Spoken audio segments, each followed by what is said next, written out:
どうも、ヒデチューブです。お疲れ様です。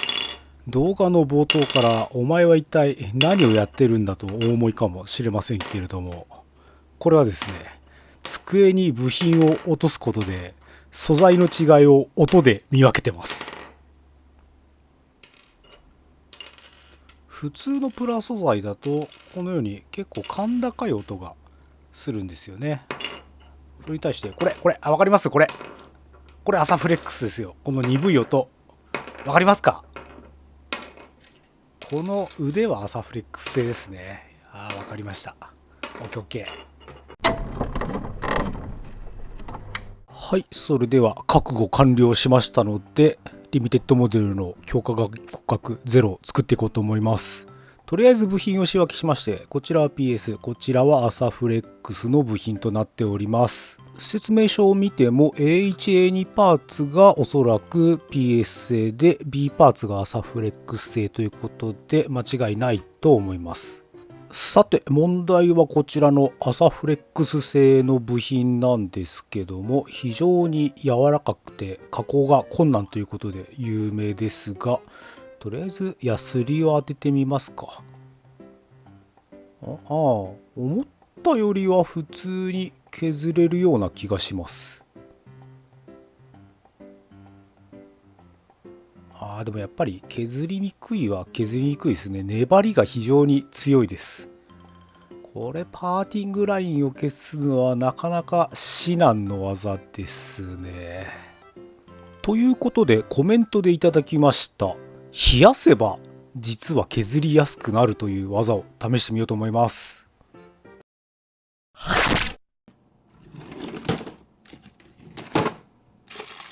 キンキンに冷えてやがるぜ。さて早速削ってみましょう。どんな感じでしょうか。とりあえずやすってみますが、紙やすりはどうだ？あまり劇的な変化というのは感じられないような気がします。刃物はどうでしょうね。やっぱり刃物はダメですね。まさに刃が立たない。これはひたすらヤスリで削るしかないのか。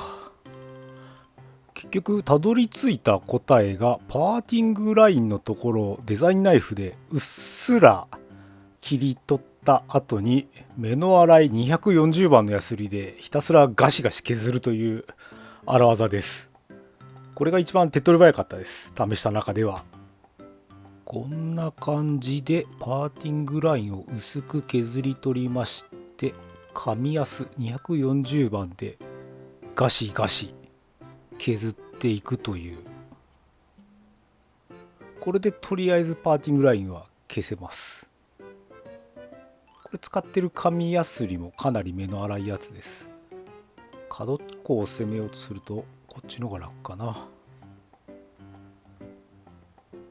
まあこれでいいでしょう。これでやってみましょう。他のところを作っていきます。足は後はめにしたいので引っかかるところを先に削り落としておきます。ここの部分を削っておけば後はめ加工になります。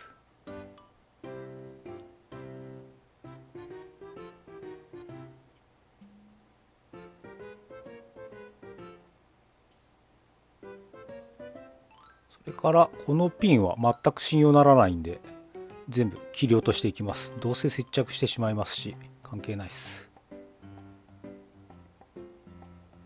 いいですね。いい感じです。がっつり出ているパーティングラインはミスターバリ取り棒でガリガリと削っていきます。バリ取り棒切削力が非常に高いので最近お気に入りでよく使ってます。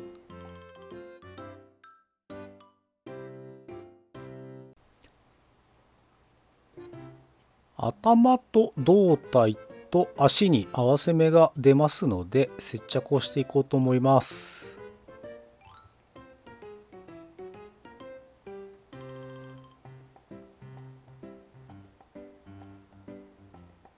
合わせ面は一度ヤスリをかけてあります。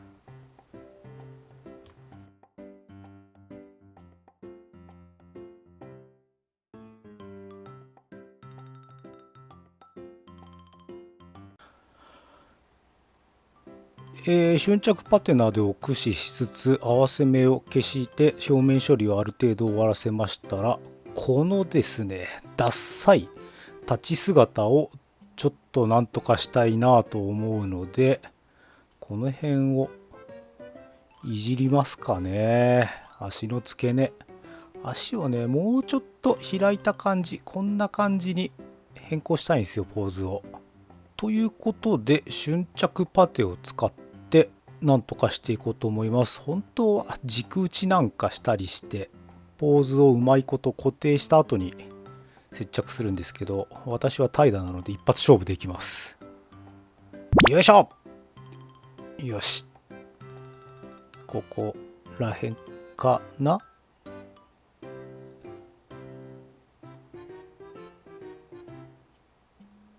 ちょっといい感じのところに手で固定をしたいんですけども、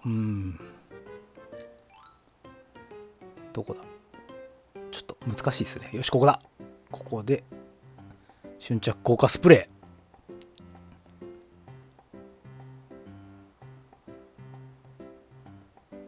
どうかな、固定できたかな。お、ちょっともう一回吹いとこう。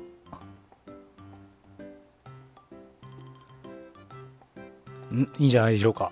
足が開いたところで固定できました。かなりの力技ですけれども、とりあえず固定はできました。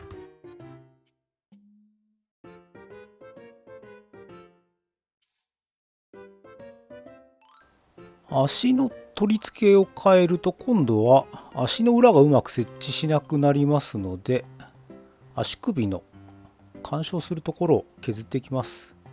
ここですね。ここを削れば足首の角度がついて足の裏がきれいに接地するようになります。足の付け根に隙間がだいぶできてますんで、ここをパテで埋めていこうと思います。こちらですね。コネコネするやつです。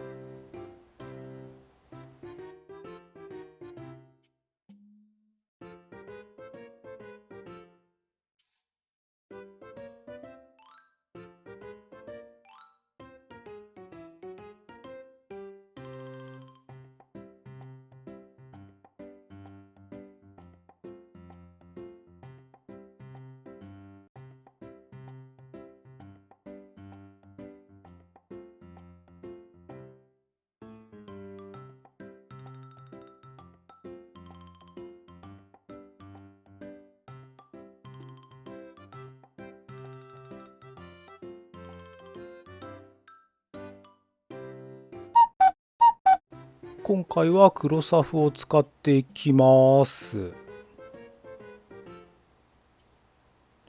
でですね、このアサフレックスの部品、軟質樹脂っぽいんですが、一応塗装はできるという触れ込みなので、プライマーを使わずに一回そのまま吹いてみようと思います。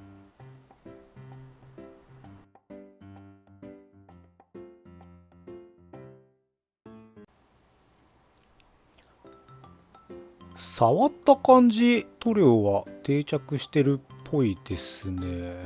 剥がれテストしてみましょう。マスキングテープを貼って剥がれるかどうか。あ、良さげですね。剥がれないです。あ、なんだ、そのまま塗装できるんだ。ガイアのプライマー買ってきたけど無駄になっちゃいましたね。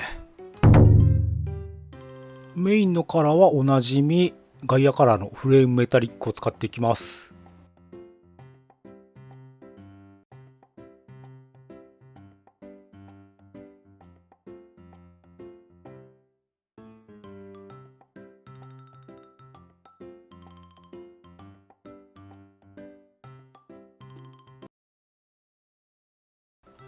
さて、ここからは全部筆塗りで仕上げていこうと思います。とりあえず目をこちらの水性ホビーカラーメタリックレッドで塗っていきます。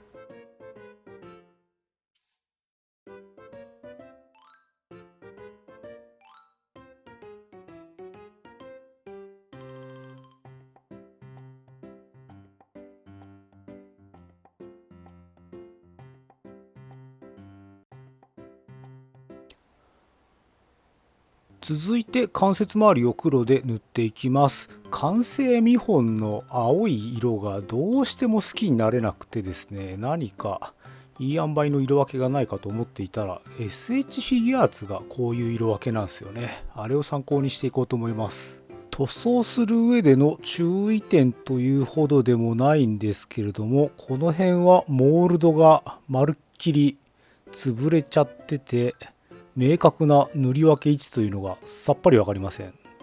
なのでフリーハンドでここだと思ったところを塗っていきます。塗り分け位置は自分が決める。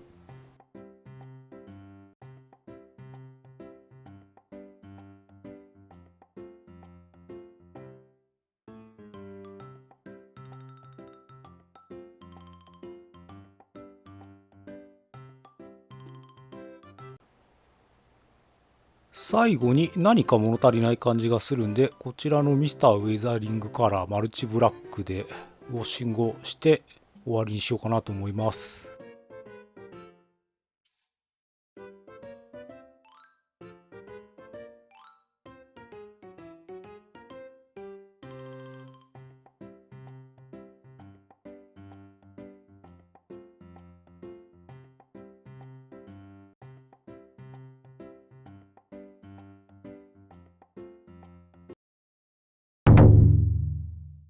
できました。リミテッドモデル強化外骨格ゼロ。制作期間はだいたい1週間ぐらいです。すっげえ大変な思いするかなと思ってたんですけれども、はるかにあっさり完成しました。というかこれ作るのね、めちゃくちゃ楽しいですよ。これおすすめです。ぜひ買ってください。知ってますよ、みんな。これ積んでるか未だに現役で売ってる模型店知ってるんでしょ。ぜひ買ってください。めちゃくちゃ面白いんで作るの。作るのが面白かった要因の一つがですね、きっと細かいことはもうどうでもいいやと思って作ったことにあるんじゃないかなと思ってます。というのも、腕周りアサフレックスの部品の周りのモールドをきっちり作ろうとすると、もうレジンに置き換えるとかそういう手段を取らないと不可能なんで、あ、もういいや、ここはなるようにしかなんねえなと思って作ると非常に楽しいです。素組みの状態と比較してみましょう。足を開いたことでポージングに力強さが出ていい感じになったんじゃないかなと思います。マフラーはキットの意思を尊重して不織布をそのまま使ってます。といったところで本日の動画は以上になります。最後までご視聴ありがとうございました。1000円のキットでここまで遊び倒せたんで、私は非常に満足しております。さあみんなもこのキット買おうな。ではまた次回お会いしましょう。さようなら。